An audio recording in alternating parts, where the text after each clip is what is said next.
किए। अगर चाचा पलटी नहीं मारते तो 10 लाख पूरा दिए रहते, 3.5 लाख वो भी बहाली कर दिए रहते। 4.5 लाख शिक्षक को देखे राजकर्मी का दर्जा दिए। नौकरी का मतलब ही होता है तेजस्वी यादव। नौकरी मतलब जॉब ऑफ मेन में गिनती जो है पूरे इंडिया में हमारे आदरणीय नेता तेजस्वी यादव जी का नाम आता है।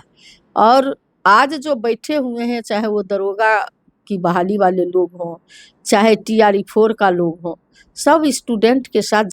नमस्कार, आप देख रहे हैं एक न्यूज 24। मैं मनीष आपके साथ। हम आपको बता चले कि TRE 4 दरोगा और PhD होल्डर अभी गर्दनीबाग धरने स्थल पर बैठे हुए हैं। लगभग 13 दिनों से अनशन पे बैठे हुए हैं और आज पूर्णिया सांसद पप्पू यादव भी उनको समर्थन में 1 दिवसीय धरना पर बैठे हुए हैं, अनशन पे बैठे हुए हैं। हमारे साथ बातचीत करने के लिए RJD MLC उर्मिला ठाकुर जी हैं। मैडम, कैसे देखते हैं पप्पू यादव भी आज समर्थन कर रहे हैं अभ्यर्थियों का?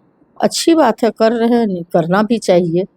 और TRE 4 का जो बात किए आप, TRE 1, TRE 2, TRE 3, ये TRE 1, 2, 3 आज 4 तक गया, कोई जानता था? बाबू तेजस्वी प्रसाद यादव जी जब उप मुख्यमंत्री 17 महीना में जब उनको मौका मिला और 5 लाख युवाओं को जब उन्होंने नौकरी दिए, चटपट झट योजना चला के BPSC के माध्यम से बहुत पारदर्शी तरीके से उन्होंने जो है जब नौकरी दिए, तो उसमें TRE 1, TRE 2 के तहत जो है मिला और TRE 3 के लिए 3.5 लाख प्रक्रियाधीन किए। क्योंकि 2020 के चुनाव याद होगी, हमारे आदरणीय नेता बोले थे कि अगर हम बिहार का मुख्यमंत्री बनेंगे जनता मालिक तो हम 10 लाख नौकरी देंगे। उस समय ये लोग कहता था कहाँ से लाएगा, और जब इन्होंने 5 लाख नौकरी दिए, 3.5 लाख प्रक्रियाधीन किए। अगर चाचा पलटी नहीं मारते तो 10 लाख पूरा दिए रहते, 3.5 लाख वो भी बहाली कर दिए रहते। 4.5 लाख शिक्षक को देखे राजकर्मी का दर्जा दिए। नौकरी का मतलब ही होता है तेजस्वी यादव।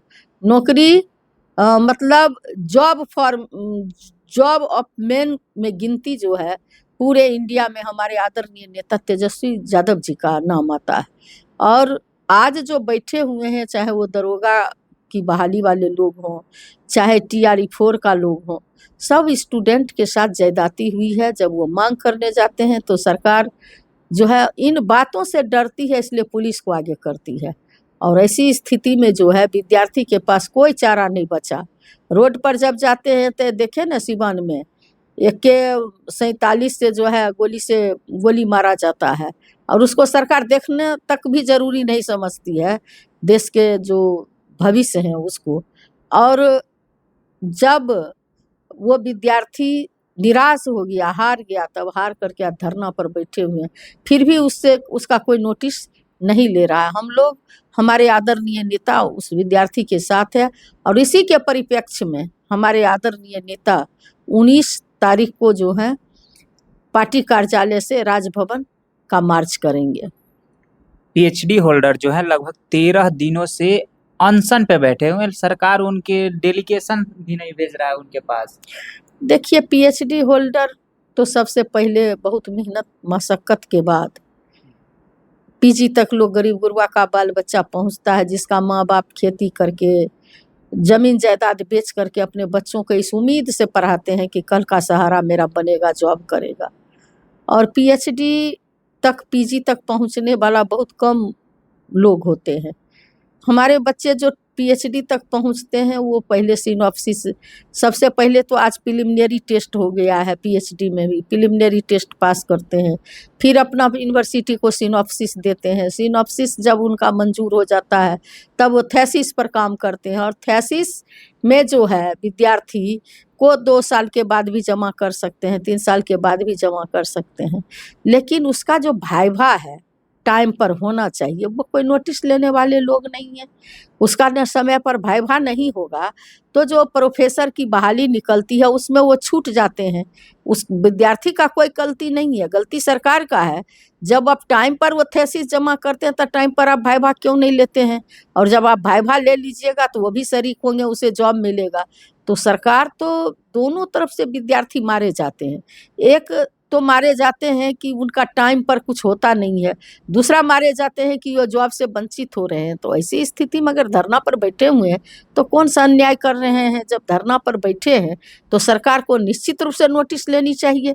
रोड पर उतर करके अपनी आवाज को बुलंद करते हैं तो आप गोली चलाते हैं, धरना पर बैठते हैं तो आप नोटिस नहीं करते हैं। यानी कि बिल्कुल रूप से सरकार की उदासीनता ये दर्शाती है कि सरकार का इकबाल खत्म हो चुका है।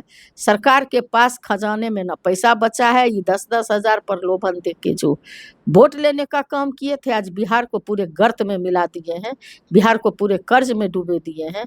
इसकी हम जितनी भी निंदा करें, चाहे जो दरोगा बैठे हुए हैं वो भी बीपीएससी के ही स्टूडेंट हैं, जो जिसका पारदर्शी तरीके से एग्जाम तो दूर पेपरे लीक हो जाता है। तो बीपीएससी ये में सब हिंदी माध्यम के जो छात्र थे उनका रिजल्ट में गड़बड़ी को लेकर के वो लोग बैठे हुए हैं। नहीं, देखिए गड़बड़ी तो इनका पूरा सिस्टम है, पूरा सिस्टम फेल है इनका। सिस्टम तो उसी दिन फेल हो गया। हिंदी क्या कहते हैं, किसी भी सब्जेक्ट में जो है ये लोग सेलेक्टेड मुख्यमंत्री बनेंगे तो सेलेक्टेड लोग का बाल बच्चा ही न जाएगा वहाँ जॉब में। तो सेलेक्टेड लोग तो जा ही रहे हैं, इलेक्टेड रहते तब न इलेक्टेड लोग आता। तो सेलेक्टेड लोग बैठे हुए हैं तो सेलेक्टेड लोग को भेज रहे हैं, और बाकी जो सब्जेक्ट है या जो विद्यार्थी है, अभ्यर्थी है, वो सारे लोगों को निराशा हाथ लग रही है। आने वाला जो दिन है वो इन लोगों को काफ़ी भारी पड़ेगा। चलिए, तो आने वाला जो दिन है इन लोगों को काफ़ी भारी पड़ेगा और 19 अगस्त को आरजेडी अपने कार्यालय से राजभवन मार्च को निकलेगी। जो सिवान में AK-47 से छात्रों के ऊपर फायरिंग की गई थी उसको लेकर के, TRE-4 के माध्यम को लेकर के और भी तमाम मुद्दे को लेकर के राजभवन मार्च करेगी। बाकी आपकी क्या प्रतिक्रिया है कमेंट बॉक्स में जरूर बताएं। देखते रहें एक न्यूज़ 24। धन्यवाद।